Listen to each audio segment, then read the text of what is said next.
हमारे समाज में कुछ ऐसे विषय हैं जिन पर लोग खुलकर बात करने से कतराते हैं। कुछ विषय लोग गुप्त रखना ही उचित समझते हैं। उन सब विषय में से एक है महिलाओं के मासिक धर्म।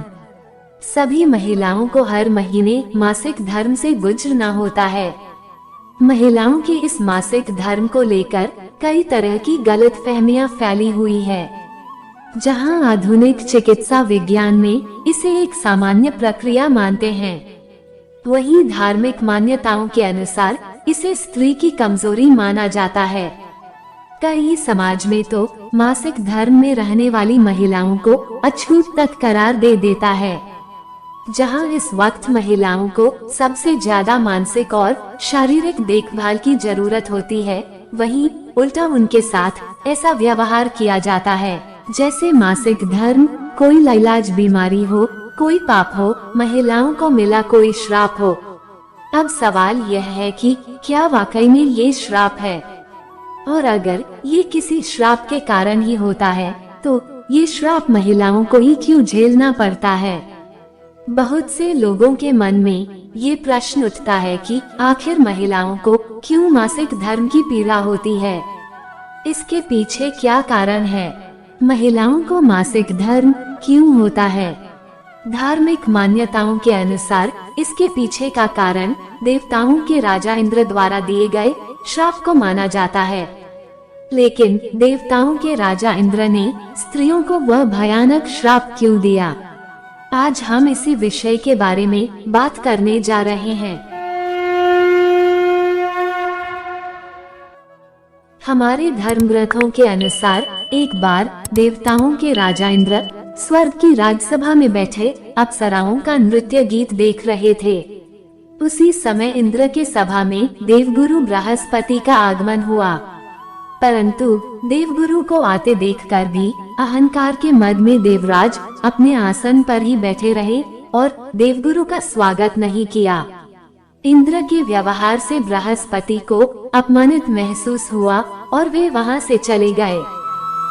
बाद में इंद्र को अपनी गलती का एहसास हुआ और वे बृहस्पति जी के पास माफी मांगने गए, लेकिन असंतुष्ट देवगुरु इंद्र के सामने नहीं आए।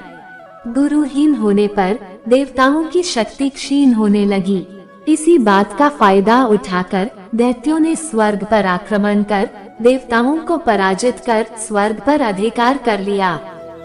देवता स्वर्ग से भाग गए और अपने मदद के लिए सृष्टिकर्ता ब्रह्मा के पास पहुँचे। तब सृष्टिकर्ता ब्रह्मा की सलाह पर देवताओं ने ब्रह्मज्ञानी ऋषि विश्वरूप की मदद मांगी। ऋषि त्वष्टा के पुत्र विश्वरूप एक ब्रह्मज्ञानी थे जिनके 3 मुख थे। देवताओं ने यज्ञ में भाग देने का वादा करके विश्वरूप को अपने गुरु बनने के लिए मना लिया और उसे अपने गुरु के रूप में स्वीकार किया। उसके बाद देवताओं ने दैत्यों से युद्ध करके स्वर्ग पर पुनः अधिकार प्राप्त कर लिया।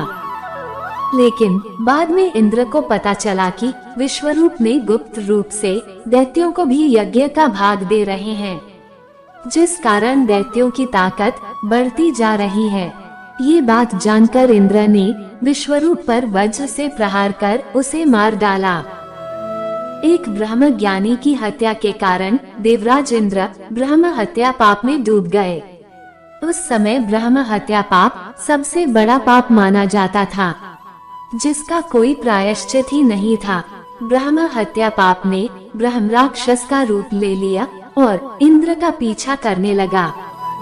इस ब्रह्म राक्षस से बचने के लिए इंद्र ने कमल नाल में छिपकर 1 लाख वर्ष तक तपस्या की। तब भगवान विष्णु ने इंद्र को इस पाप से मुक्ति पाने का एक सुझाव दिया। भगवान ने इंद्र से कहा कि यदि इंद्र इस पाप को किसी के साथ साझा कर सकते हैं तो उन्हें ब्रह्म हत्या पाप से मुक्ति मिल जाएगी। भगवान विष्णु की सलाह पर राजा इंद्र ने ब्रह्म हत्या के पाप का हिस्सा लेने के लिए पेड़, मिट्टी, पानी और महिलाओं से पूछा। इंद्र के अनुरोध पर पेड़, पृथ्वी, पानी और स्त्री, इन चारों ने ब्रह्म हत्या पाप का एक भाग लेने के लिए सहमत हुए। तब इंद्र ने पेड़ को ब्रह्म हत्या पाप का 1/4 हिस्सा दिया और पेड़ को यह वरदान भी दिया कि पेड़ कभी भी अपने आप को पुनर्जीवित कर सकता है। पाप का 1/4 भाग पानी को देकर देवराज इंद्र ने पानी को किसी भी चीज को शुद्ध करने में सक्षम होने का वरदान भी दिया। इंद्र ने पृथ्वी को उसके पापों का 1/4 हिस्सा देने के बाद पृथ्वी को यह वरदान दिया कि पृथ्वी के सभी घाव अपने आप ही भर जाएंगे। फिर देवराज इंद्र ने महिलाओं को उनके पापों का 1/4 हिस्सा दिया और महिलाओं को यह वरदान दिया कि वे संभोग के दौरान पुरुषों की तुलना में 2 गुना आनंद ले सकेगी। परंतु पाप का भाग लेने के कारण स्त्री को हर महीने मासिक धर्म के पीड़ा से गुजरना पड़ेगा। देवराज इंद्र से प्राप्त ब्रह्म हत्या पाप के फलस्वरूप स्त्रियों की मासिक धर्म प्रक्रिया शुरू हुई। ये प्रक्रिया महिलाओं के लिए अभिशाप बन गई।